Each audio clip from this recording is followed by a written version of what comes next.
Hello and welcome back. My name is Megan and today I'm going to tell you how I got my daughter to sleep through the night at a very young age. Now, I say that with a little humor because I really don't think it was really anything that I did. I think that I was just blessed with a baby who likes her sleep.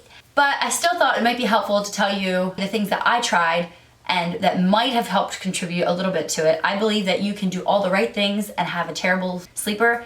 And I believe that you can do a lot of things incorrectly and still have a good sleeper. So I don't think it was completely all me at all, but I still thought it might be interesting to make this video. So let me know the things that you agree or disagree with down below in the comments. I would love to know. I'm a little terrified that if I have another baby, it's gonna sleep terribly, even if I would do all these same tips. But even so, if I can help you at all in some way, I would like to give it a try.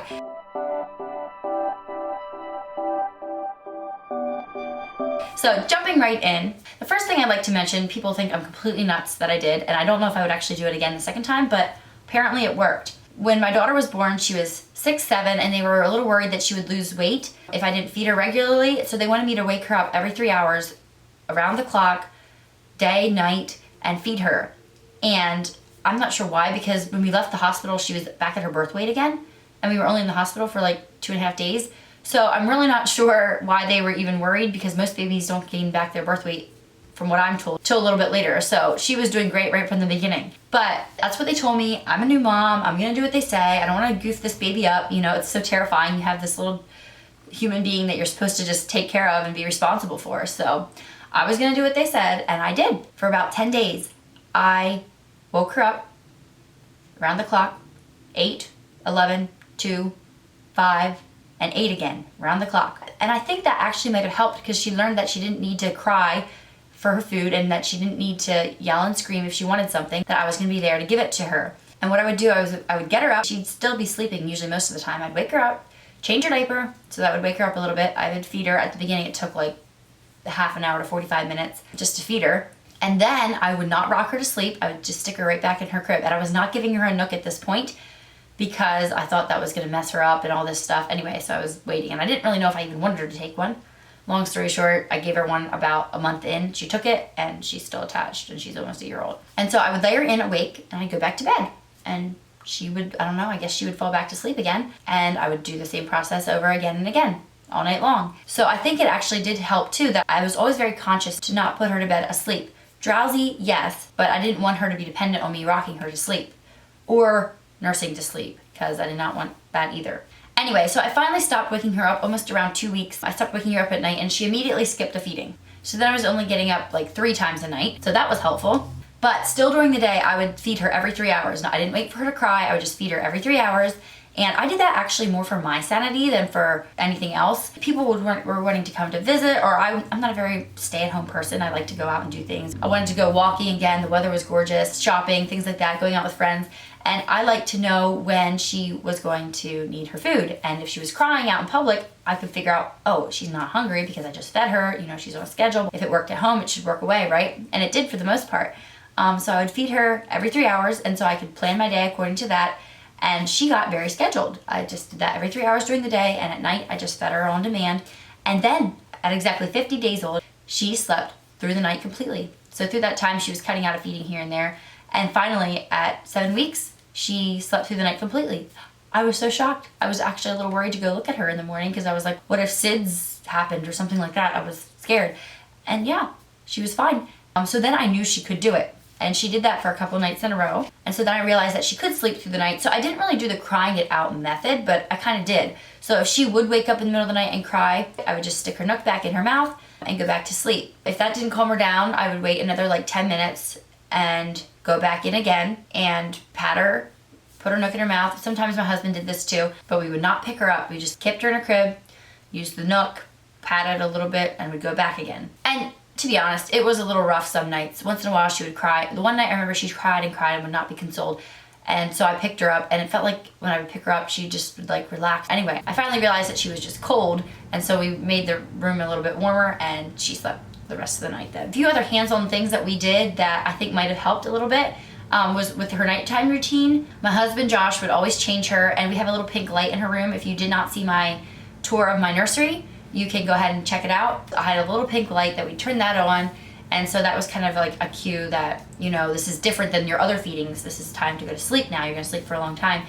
He would change her and hand her to me, and I would not make any eye contact with her. I would not talk to her. It sounds terrible, I know, but I was trying not to stimulate her in any way. I did nurse her till 8 months, so I would just let her feed as long as she wanted to. After 8 months, when I was giving her bottles at bedtime, I would put an extra ounce in just to make sure she could get through the night.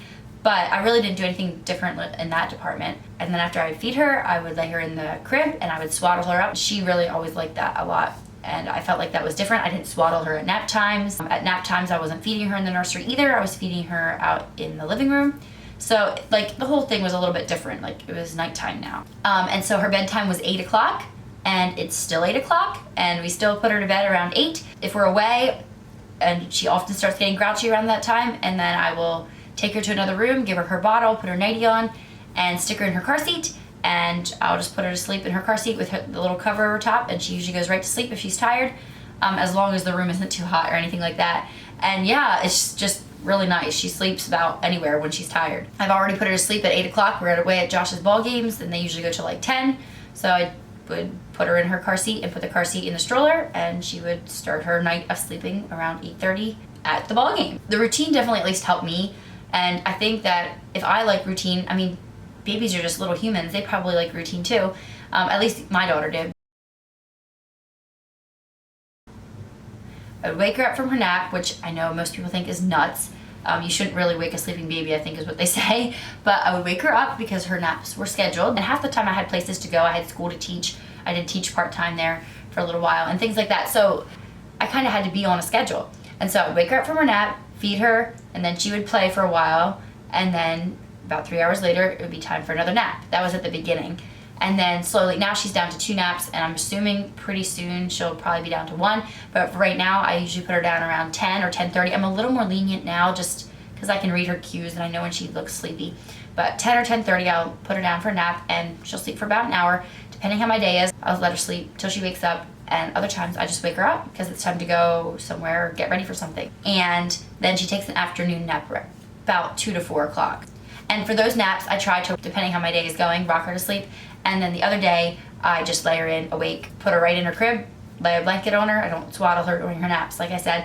And I just put her nook in her mouth and walk away, and she puts herself to sleep. So I like to have her be able to fall asleep both ways, because if we're at church, then I need to rock her to sleep. And yeah, I don't know, it's just nice to be able to cuddle your baby sometimes. But at the same time, it's really nice that I don't always have to rock her. If I'm busy, put her in her crib and she'll put herself to sleep. So yes, I agree. She is probably a little dream baby in that department, and I really can't take any of the credit, except maybe it's just in her DNA. She likes her sleep because I like my sleep. Some of the things that I did might sound really dumb to you or really strange, but I feel like if you could do whatever you can to get sleep, you just can be so much of a better mom if you get your sleep. And so I felt like sleep was very valuable and very important, and I did whatever I could to try to make it happen. It wasn't easy waking up every 3 hours at the beginning. It wasn't always easy going and waking her up from a nap, knowing that I could get another half an hour of work done. But I feel like that schedule really, really helped. And she just knew what to expect, routine, same thing every time, not picking her up at night and rewarding her for crying. It was never a really fun thing when we would come over at night.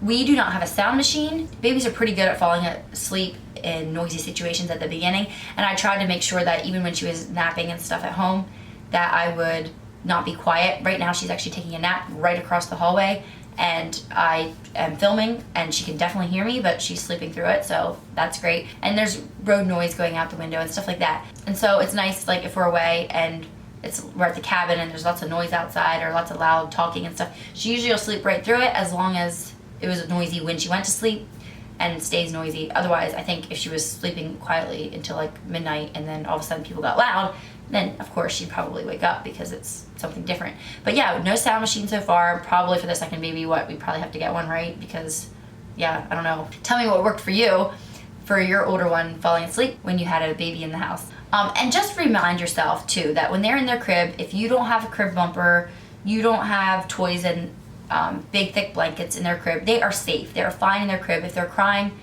over that little crying it out phase, they're fine. They're safe. They're just confused and still learning the system. So if you're just consistent and keep doing it, I think it'll work. Now at night, if she wakes up and cries, we just let her go, and she usually puts herself right back to sleep in like a minute or two. Babies need to learn to self-soothe. If you like run at the first sign of them crying, they're gonna learn that that's what happens when they cry. It's like an immediate bell system that boom, mommy and daddy come over. So don't get into that rut if you can help it. All that being said, this is just what worked for us. It might have been the tips. It might have been just the baby we have. It's my first baby. I have nothing else to compare it to. I'm by no means a baby expert or a sleep expert. This is just what we did, and it seemed to work for us. So I'll be interested to see if it is like that for the next baby. People have warned me it will not be, and so that makes me shudder a little bit inside. But for now, I'm just grateful that my daughter likes to sleep, and she sleeps through the night, and she's been doing it since 7 weeks old. And I couldn't be more grateful. So thanks for watching. Hope this was at least in some way helpful or interesting to you. I'm so glad for all of you that have been a part of my YouTube journey. I love reading all the comments. I just really enjoy the community that this channel has brought. If you have a friend who's expecting, maybe you can share this video with her. And don't forget to check out the other videos on my channel. I did make one about my birth experience, and I did a nursery tour. You might find those interesting as well. I'm always excited for new content ideas, so if you have any more, drop them in the comments below.